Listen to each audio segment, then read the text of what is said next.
মই জাষ্ট পশ্চিম বাংলাৰ পৰা ঘূৰি আহিলোঁ। মোৰ এটা ছিট দিছিলে নৰ্থ দমদম এছেম্বলি ছেগমেণ্ট, তাতে মই যোৱা 1 মাহ ধৰি কাম কৰি যোৱাকালি ৰাতি ঘূৰি আহিলোঁ আৰু দেখিছোঁ যে পৰিৱেশ খুবেই ভাল।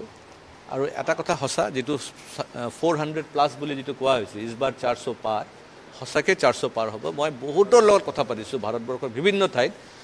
মোৰ যিটো কেলকুলেশ্যন পাইছোঁ যে 407 ছিটছ বিজেপি এইবাৰ লাভ কৰিব। 407 অসমৰ ক্ষেত্ৰত আমি 11 ছিটছটো মিনিমাম জিকিম আৰু 3টা ছিটত যদি ট্ৰাইংগুলাৰ ফাইট হৈছে তেতিয়া ইটছ এনিবডিজ উইন। তাতে মানে বিজেপিৰো এটা ভাল এটা চান্স এটা আছে।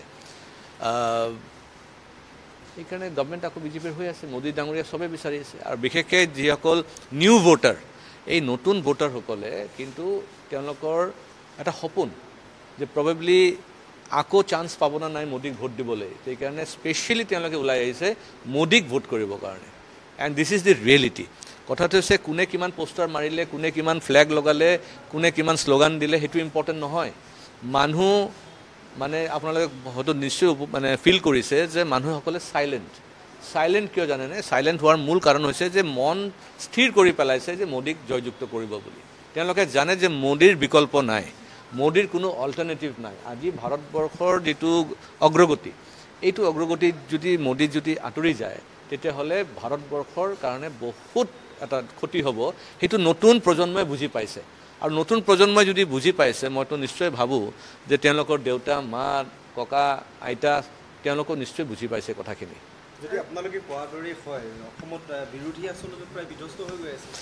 চাওক, অসমক আপুনি খালি মানে বিৰোধী শেষ হোৱা বুলি নক'ব, ভাৰতবৰ্ষতে শেষ হৈ গৈ আছে। যোৱা বছৰ কিমানটা আছিলে কংগ্ৰেছ? মাত্ৰ 44 নহয়, মই একজেক্ট ফিগাৰটো পাহৰিছোঁ, 44 আছিলে।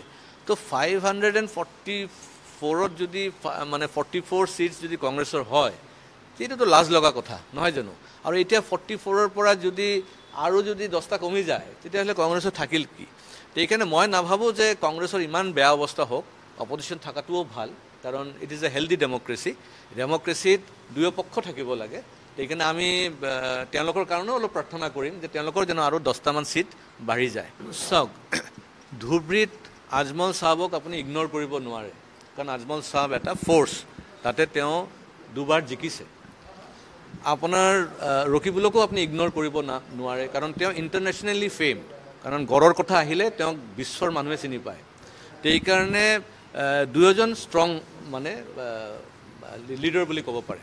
আৰু বিজেপিৰ যি কেণ্ডিডেট বা এজিপি বিজেপিৰ যি কেণ্ডিডেট, তেওঁকো আপুনি ইগন'ৰ কৰিব নোৱাৰে, কাৰণ তেওঁ 2বাৰ তাতে বিধায়ক হৈছে। তেওঁৰ দেউতা এজন প্ৰতিষ্ঠিত পলিটিচিয়ান, তেওঁৰ মাও আমাৰ MLA হৈছিলে আগতে। সেইকাৰণে প্লাছ তেওঁ লোকেল ল'ৰা, তাতে স্থানীয়, একদম স্থানীয় ল'ৰা। সেইকাৰণে যদি ট্ৰাইংগুলাৰ ফাইট হৈ যায় তেতিয়া ধৰি ল'ব পাৰে যে এজিপি কেণ্ডিডেট তাৰ পৰা জিকি আহিব পাৰে। চাওক, এই যে বিৰোধী দলসকল আছে, প্ৰত্যেক বছৰতে এটা দুটা নতুনকৈ মানে জন্ম লয়। তেওঁলোকে মিউজিকেল চেয়াৰ খেলি আছে নিজৰ মাজতে। দে আৰ প্লেয়িং মিউজিকেল চেয়াৰ নিজৰ মাজতে, কোনে আসনত বহিব। আৰু যোনে স্থান নাপায় তেওঁ আঁতৰি আহে। কথাটো বুজিছে নাই? সেইকাৰণে প্ৰাসংগিক নহয় একদম। অসমৰ ক্ষেত্ৰতো আৰু নহয়, আৰু ভাৰততো মই দেখাই নাই। সেইকাৰণে কিবা ইণ্ডি এলায়েন্স বা তেওঁলোকক নিজক আকৌ ইণ্ডিয়া এলায়েন্স কয়, কি মানে কিবা কিবি কৈয়ে থাকে ইণ্ডিয়া বুলি। একদম প্ৰাসংগিক নহয়। মই ভাবোঁ ভাৰতৰ মানুহে, যিসকল ভাৰতক মৰম কৰে, ভাৰতবৰ্ষক আস্থা ৰাখে, তেওঁলোকে এটাই তেওঁলোকৰ সপোন যে মোদী মহাশয় আকৌ প্ৰধানমন্ত্ৰী হ'ব, দেশক আগুৱাই লৈ যাব। তেওঁৰতো বয়স হৈ আছে না, কিমান দিন ৰাজনীতিত কৰিব? আজি 5 বছৰ পিছত মানে হয়তো তেওঁ নিজেও হয়তো আঁতৰি যাব পাৰে। তেওঁলোক আমাৰ মানে ল'ৰা ছোৱালীসকলৰ ধাৰণা যে এতিয়া মোদীৰোতো লাহে লাহে বয়স হৈ আছে, যদি বাই চান্স তেওঁ আঁতৰি যায় আৰু সেই সুযোগটো নাপাব নহয়। সেইকাৰণে যিটো ভুল ভাৰতবৰ্ষৰ ৰাইজে 2004 চনত কৰিছিলে, যে অটল বিহাৰী বাজপেয়ী সকলোৱে বিচাৰিছিল যে প্ৰধানমন্ত্ৰী হ'ব বুলি, পিছত তেওঁ 7টা ছিটৰ কাৰণে পৰাজিত হ'ল আৰু প্ৰধানমন্ত্ৰী হ'ব নোৱাৰিলে, সেই দুখটো কিন্তু ৰাইজৰ মনত আছে। আৰু তেওঁলোকে এইটো ৰিয়েলাইজ কৰিছে এইটো বস্তু যেন আকৌ মোদীৰ ক্ষেত্ৰত ৰিপিট নহয়, তাৰ কাৰণে কিন্তু তেওঁলোকে এইবাৰ ভোট কৰিছে। আৰু মোৰ কথাটো চাব, 407টা ছিট পাই পেলাই চৰকাৰ হ'ব।